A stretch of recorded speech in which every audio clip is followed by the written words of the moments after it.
see you all again. Is this picking me up okay? Yeah. You know, it's whenever I decide that I'm going to speak on a particular subject, it's funny how the universe kind of starts bubbling up in that direction for me. And so on September 29th, this thing that I get in my email every day, it's a horoscope, but it's from a website called the Daily Ohm, came up with this particular offering, and it's called Cultivating Grace. So I thought that I would use it for a short reading today. The love you have for everyone you meet today could make you feel caring and filled with thanks. It might be that you're able to see the universe reflected in the faces of those people you encounter, and you're able to feel the grace and unconditional love of the universe. Perhaps you can make this sense of wonder more real by imagining that everything you see is lit from within by a bright, shining jewel that is pulsating with pure, energetic vibrations from the universe. As you look around, you might take notice of the beauty that is inherent in everything that surrounds you. The people you see, the earth you walk upon, and the sky above you.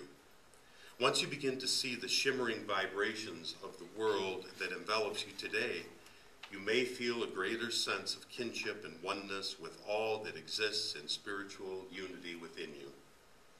Our experience of grace comes from a deeper understanding within our souls of our union with the universe. Knowing that we are one with a pure, enlightened, energetic force that supports and cares for us allows us to be more consciously present to the beauty and wonders of the world in which we live. This understanding, in turn, helps us to cultivate unconditional love for the other people and beings that are part of our lives. By nourishing your connection with the universe, you will fall in love with everyone and everything you meet today.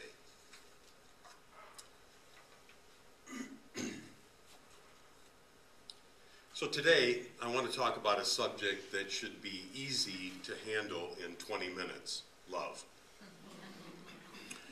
Okay, with the millions of words written about love, and with the countless movies and songs depicting it, with the preoccupation so many of us have with it, or broken variations of it like lust, obsession, and dependence, what can we hope to accomplish today?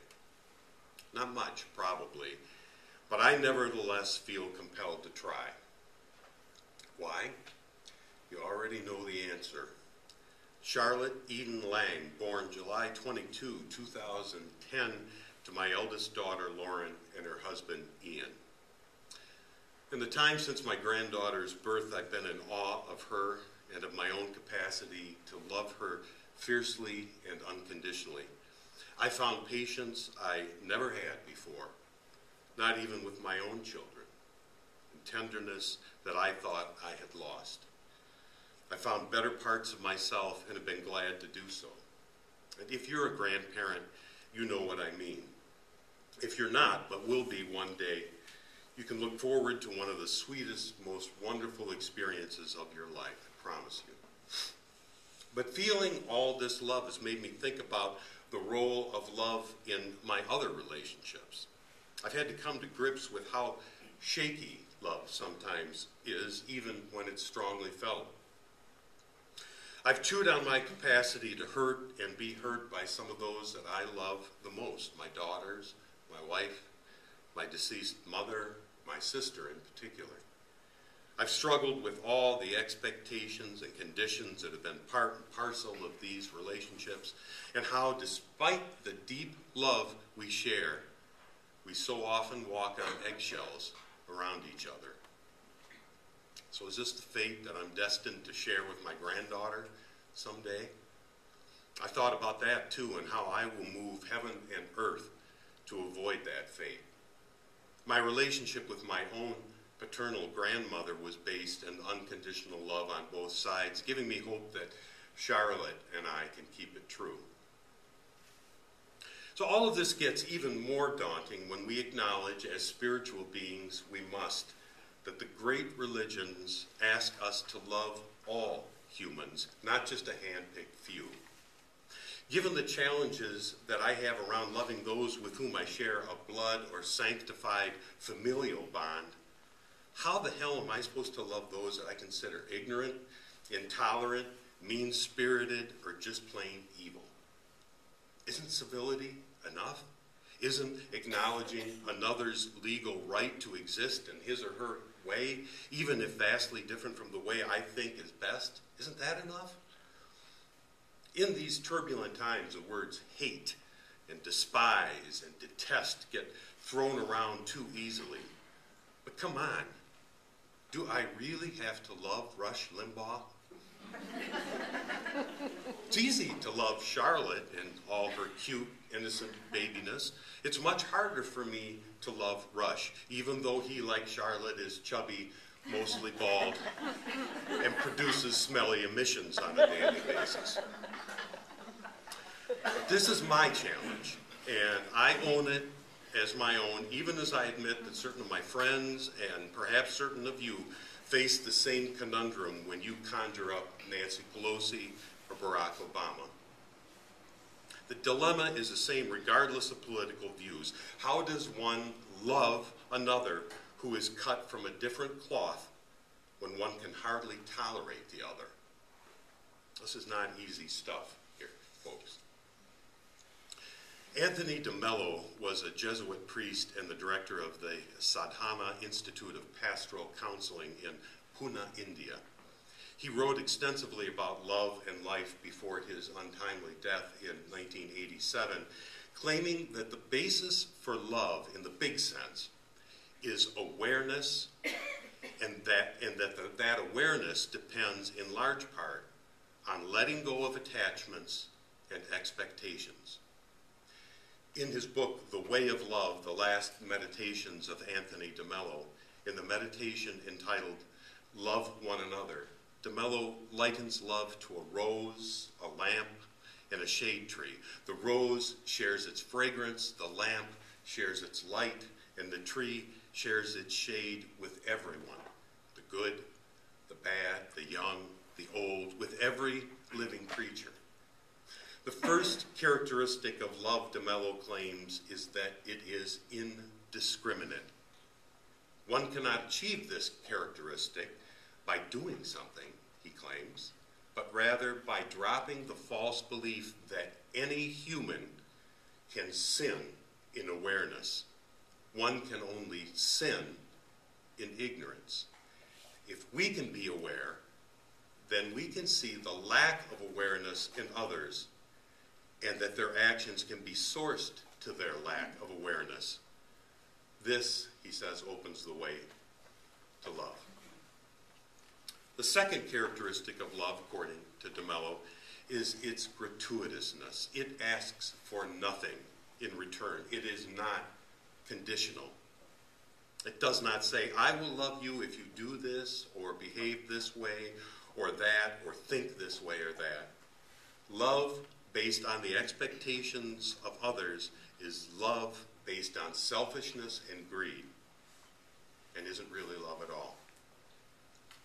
The third characteristic of love, he says, is its unself-consciousness. Love so enjoys the loving, he writes, that it is blissfully unaware of itself. Love simply is. It has no object.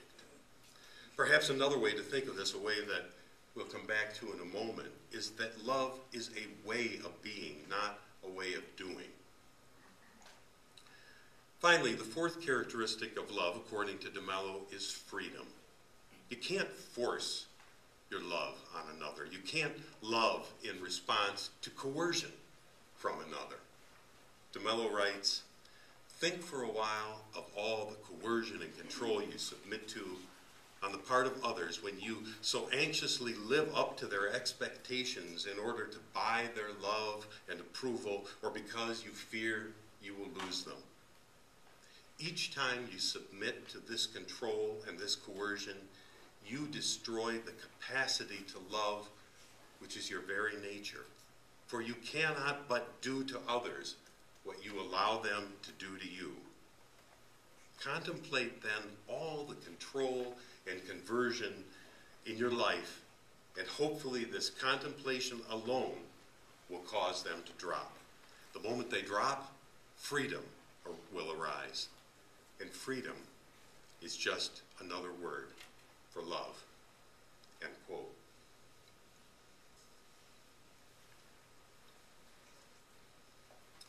All of this has kind of a Buddhist flavor to it, or more accurately, perhaps a metaphysical, mystical quality, similar to sentiments that can be found in the mystical strains of Buddhism, Christianity, Judaism, Islam, Taoism, and other traditions.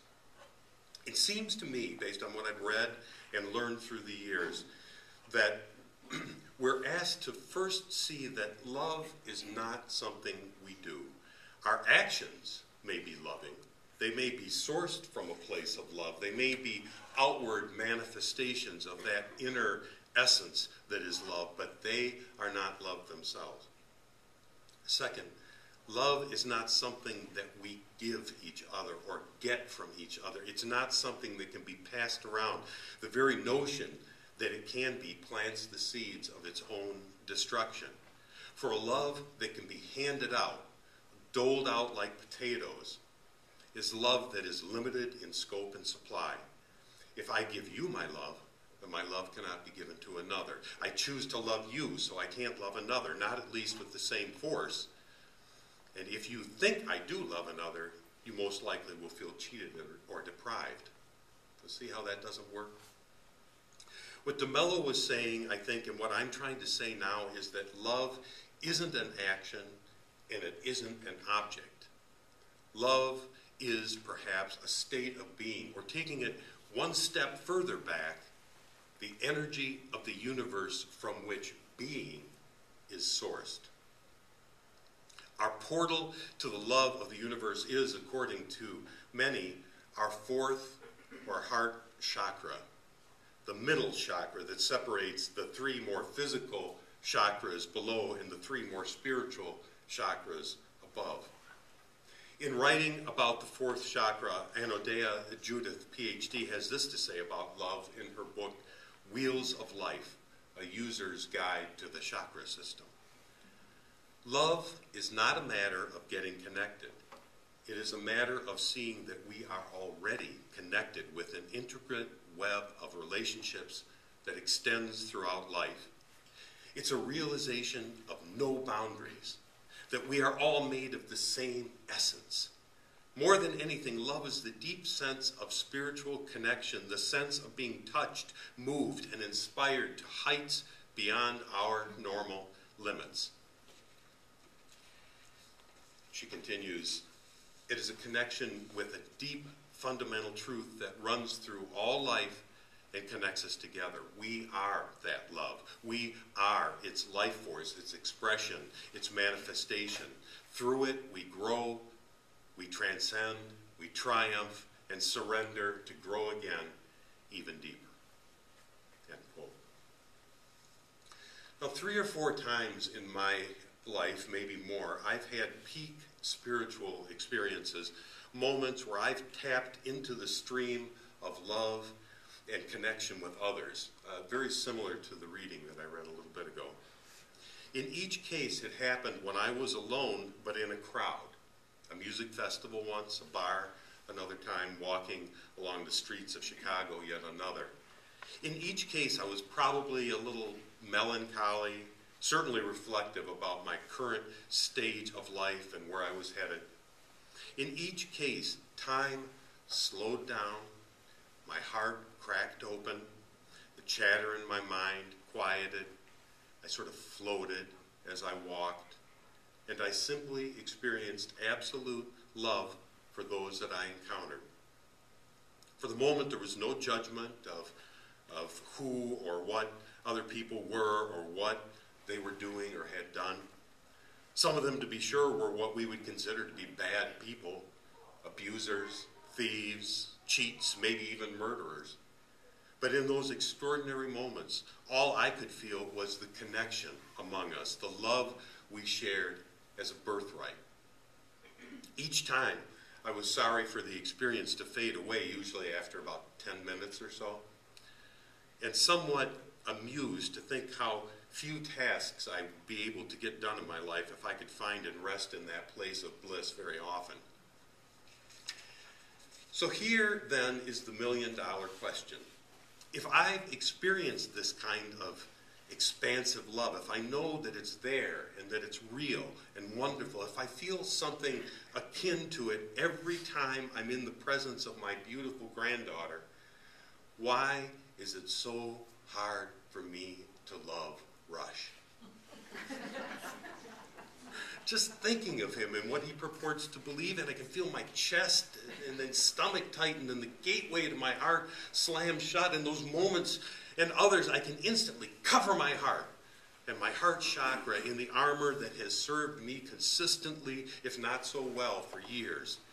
It's made of 1 part humor, 1 part sarcasm, 1 part unforgiving logic, and 2 parts anger. And with this armor, I can deflect a lot of potential danger. But I also prevent myself from letting love in and letting some of my love for others out. And I'm guessing that if you look at yourself and most of those around you, you'll see that I'm not the only one who has armor around my heart and knows how to use it. So why is it so hard for me to love Rush, or for him and his followers to love Pelosi or Obama? There's a 1-word answer, I think. Fear. Follow me here. Having ordered the world in my mind to the best of my ability so that I may function at all in something so big and scary and unpredictable as the world, I'm shaken at my core to witness others spouting views based on a radically different order. If they're right, then I must be wrong. And if I'm wrong about some things, am I wrong about all things? If I am, how can I exist? And get this, their fear, Russian gang, is a mirror to my own. At stake for all of us is something that feels like our very survival is at stake. So how can we love someone who seems to be threatening our very survival? The universe is a very strange place indeed when we insist on believing that we are the center of it. Our fears of others, when you boil it all down, is nothing more than a fundamental lack of trust in the workings of the universe. Well, without our unique input, our linchpin sentience, our keen eye and truer than true heart, the universe cannot get by. We suffer a lot when we believe this, and others suffer with us. In the final analysis, we cannot love what we do not trust. And if we don't love the universe because we cannot trust it, how can we love all those others who, in our view, are the primary actors in the universe's master plan to crush us? I'm using the hyperbole of Rush and my feelings about him to make this point, but I honestly think that this is going on in a million little ways in our close relationships as we cut and wound those that we supposedly love. Fear. If you don't act the way I expect, then I must be wrong. If I'm wrong about this, I must be wrong about everything. So I can't be wrong, which means you must be wrong, which means you don't love me. Wash, rinse, repeat. The only way I've ever started to find a way out of this trap is by giving others what I want, unconditional love. When I act out of love, I let go of the fear of expectations. I trust the universe. So if others don't meet my expectations, I reconsider my expectations. I look to see if what the other did really had nothing to do with me or with the assumptions underpinning my expectations. I ask what the situation might look like when I am not the center of the universe. Even if I had reasonable expectations, and even if others act in a way that is considered wrong by some yardstick other than mine, shouldn't my own well-being and awareness should my own well-being and awareness be undone by another's lack of awareness? If I can see this, I can rest in love and let the other find his or her way back there, or not. Does this mean we shouldn't care about the world? That we should let Rush or others with whom we disagree get their way while we are loving doormats? Of course it doesn't. We are Unitarian Universalists. Activism is in our blood. But I do think it means we should be very careful with our activism and how it plays out. Is there a way to be a loving activist? I think so. Consider this thought from Marianne Williamson in her book, Healing the Soul of America. A new spiritually based social activism is beginning to assert itself. It stems not from hating what is wrong and trying to fight it, but from loving what could be and making the commitment to bring it forth. A nonviolent political dynamic is once again emerging, and it is a beacon of light at the dawn of the 21st century. It stems not from hating what is wrong and trying to fight it, but from loving what could be and making the commitment to bring it forth. A few years ago, there was a movement afoot to create a Department of Peace. This, I think, is exactly the kind of spiritually based activism that Williamson is describing. One litmus test to ask is, does this action or movement serve to make the dream of the universe come true? If the answer is a clear yes, then I would say it's an activism sourced from love, not fear or hate. I think that the UUA's Standing on the Side of Love campaign is another example that we can point to with pride of a love-based activism. There needs to be more. So anyway, there you have it, the secret to loving your enemies as well as your friends and family. All you have to do is open your heart, let down your defenses, trust the universe, and live the love you'd most like to see abound. Piece of cake. Make you a promise, when I figured it all out, including the fine print, I'll come back and share it with you. It sure would have been easier if I'd paid attention when my grandmother modeled unconditional love for me. As it is, I'm left to learn from my granddaughter the lessons I missed from my grandmother. The next time I'm fuming at Rush, I think I'll ask, what would Charlotte do? So if you see me grabbing my toes and giggling, you'll know that I found the answer. May it be so.